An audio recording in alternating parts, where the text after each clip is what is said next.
Today I will be reviewing this very cool Camtree Lite 72 LED light.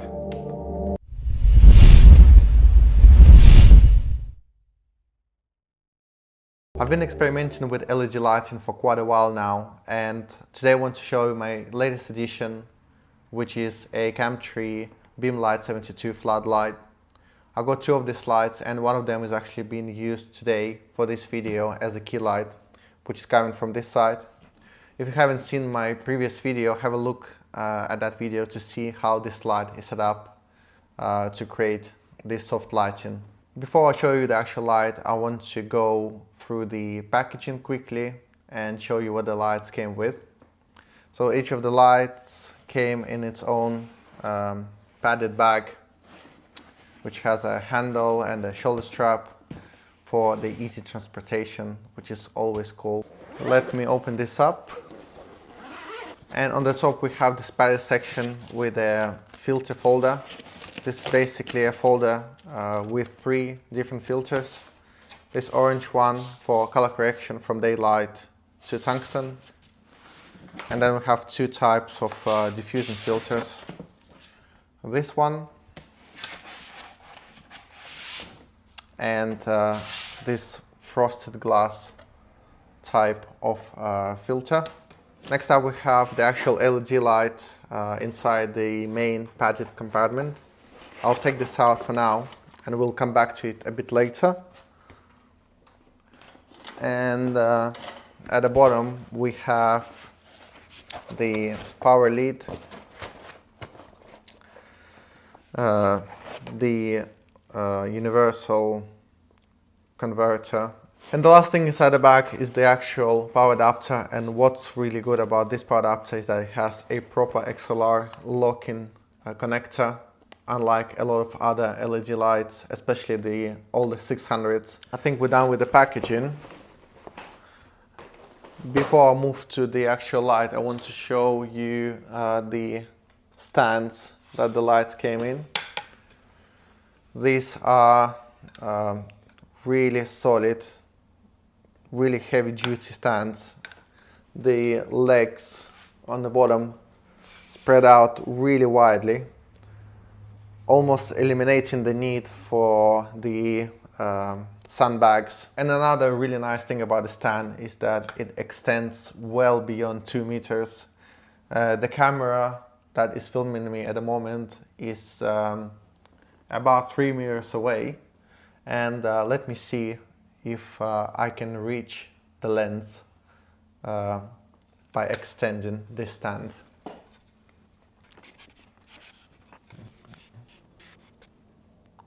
I think this is as close as I want to be without breaking the glass. And now let's move on to the actual light. What's very special and unusual about this light is that it only has 72 LEDs, unlike most of the LED lights that we are used to. Let me show them to you. Here we go. The quality of light that you get from such large LEDs is obviously not as soft as you would have on your common 600, 1000 LED lights.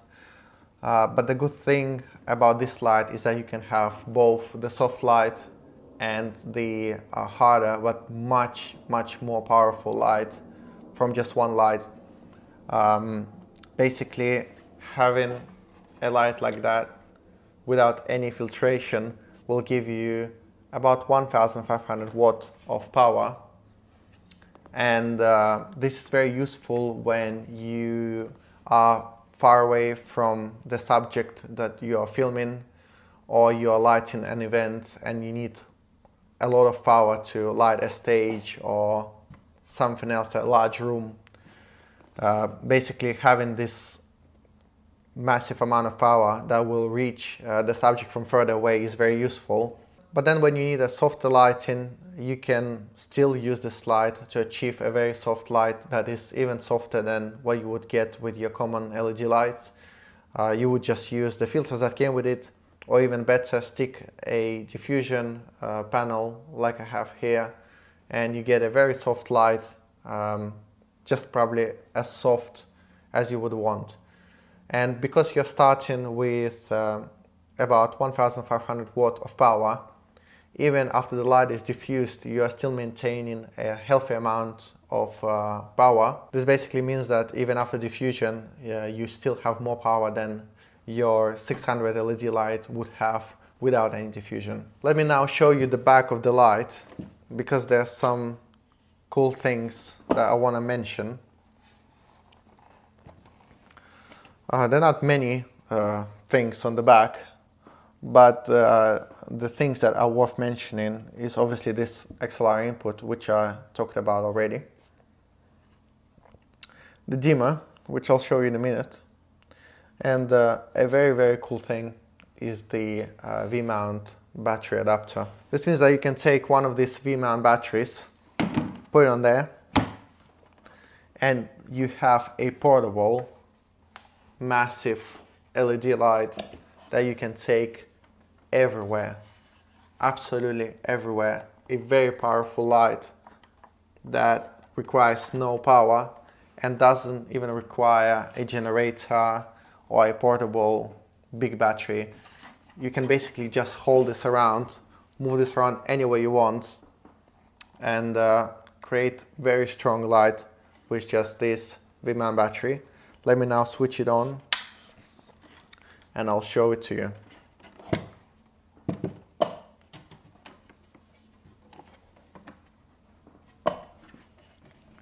Here you go. We've got the light, and that's only at the minimum power. Let me now bring the dimmer up, and we've got absolutely crazy amount of power coming out of this light. I reckon it's giving us almost the full power that you would get from mains just from this V-mount battery. It's definitely much, much more than you would get with just about any portable LED light. This is absolutely amazing. I can't wait to use this light with this V-mount battery on some guerrilla shoot, be it a music video or a short film. Just go into any location on the street and being able to light your scene by just having this and having someone hold this or even have it on the stand anyway. It's absolutely incredible. This V-mount connection works really well with this light. The dimmer works really well with the battery as well. I was not expecting that I will be able to get so much power out of this light with just a battery, but it seems to output a full power even with a battery. So this is absolutely incredible. I must admit I've never used any other light with a V-mount battery, so I don't know how any others perform. I know that some Chinese lights now have this sort of connection as well, but the most important thing for me is that this particular one works really well, and that's all I care about. It would be one thing if this was just a 500, 600 LED light, but this is a really powerful LED light, and being able to use a V-mount battery even on such powerful light makes quite a big difference. Again, using such powerful light with a V-mount battery in any situation, in any location, means that I can still put diffusion on the front, I can still put correction filters on the front and maintain a decent amount of power coming from the light, which means I can light the subject how I want. I can still dim the light. I can still do a lot of things with this light, where with 500 or 600 LED light, you would lose so much power after diffusion and correction that you would be left with very few options of how much you can dim the light or how far you can have it from the subject. So this is absolutely great. I'm over the moon with this feature. It's probably one of the best features about this particular light. And the last thing that I want to talk about, something that is always very important to me with everything that I have, is the value for money. I think that this light offers a great value for money, much better than your average 600, 1000 LED light. You get more power for your money, you get all the features that you need in your LED light, like a dimmer, proper connector, V-mount adapter. You get nice packaging, you get a very nice stand. So basically you have everything that you need to go out and start shooting. You don't need to go and buy anything else for this light. To finish off this review, I want to show you guys some setups that I filmed right here in this space using 2 of these LED lights and a couple of reflectors. Hopefully you guys will enjoy that little video, and it might even give you some lighting ideas for your own projects.